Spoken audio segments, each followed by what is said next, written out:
Imama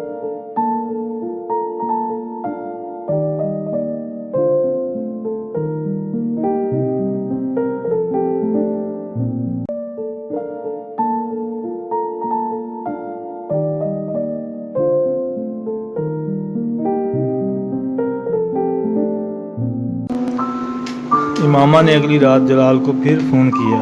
phone जलाल ने ही उठाया था। इमामा, मैंने अम्मी से बात की है, वो अब्बू से ज़्यादा नाराज़ हुई हैं मेरी बात पर। इमामा का दिल गोया मुकम्मल डूब गया। वो कह रही थी कि मुझे एक फजूल मामले में ख़ुद को इन्वॉल्व करने की कोई ज़रूरत नहीं है। जलाल ने साफ गोई का मुजाहरा किया।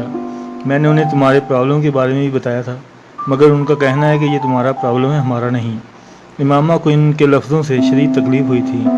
मैंने उन्हें बहुत समझाने की कोशिश की, मगर वो रज़ामंद नहीं है और ना ही होंगी। जलाल की आवाज़ धीमी सी हो गई थी।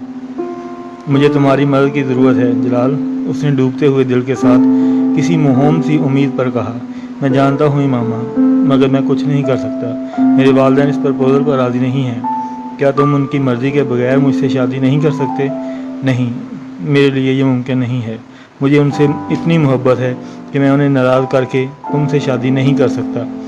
प्लीज़ जलाल, वो गिड़गिड़ाई, तुम्हारे अलावा मेरे पास और कोई रास्ता नहीं है। मैं अपने वालिदैन की नाफरमानी नहीं कर सकता। तुम मुझे इसके लिए मजबूर ना करो। मैं आपको नाफरमानी के लिए तो नहीं कह रही, मैं तो आपसे अपनी ज़िंदगी की भीख मांग रही हूँ। उसके असाब चटक रहे थे। उसे याद नहीं था कि उसने ज़िंदगी में कभी किसी से इतने इल्तिजाया और मिन्नत भरे अंदाज में बात की हो। आप मुझसे सिर्फ निकाह कर लें, अपने वालिदैन को इसके बारे में ना बताएं। बेशक आप बाद में उनकी मर्ज़ी से भी शादी कर लें, मैं एतराज़ नहीं करूँगी। तुम अब बच्चों जैसी बातें कर रही हो। खुद सोचो, अगर ऐसे किसी निकाह के बारे में अभी मेरे वालिदैन को पता चल जाता तो वो क्या करेंगे? वो तो मुझे घर से निकाल देंगे, और फिर तुम और मैं क्या करेंगे? हम मेहनत कर लेंगे, कुछ ना कुछ कर लेंगे। तुम्हारे इस कुछ ना कुछ से मैं बाहर पढ़ने जा सकूँगा? इस बार जलाल का लहजा चुभता हुआ था। वो बोल नहीं सकी।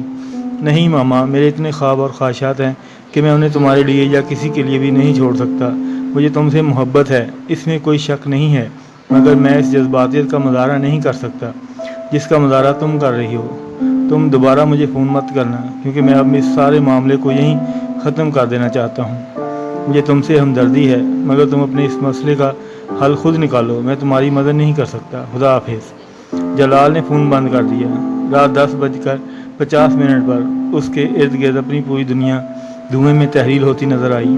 किसी चीज़ के मुट्ठी में होने और फिर दूर दूर तक कहीं ना फ़र्क होने का कोई मामा से बेहतर नहीं बता सकता था। मौफ ज़हन और शल होते हुए असाब के साथ वो बहुत देर तक किसी बुत की तरह अपने बेड पर टांगें लटकाए बैठी रही। मुझे बता देना चाहिए था अब बाबा को सब कुछ, उसके सिवा अब और कोई रास्ता नहीं है। शायद वो खुद ही मुझे अपने घर से निकाल दें। कम अज़ कम मुझे इस घर से तो रिहाई मिल जाएगी।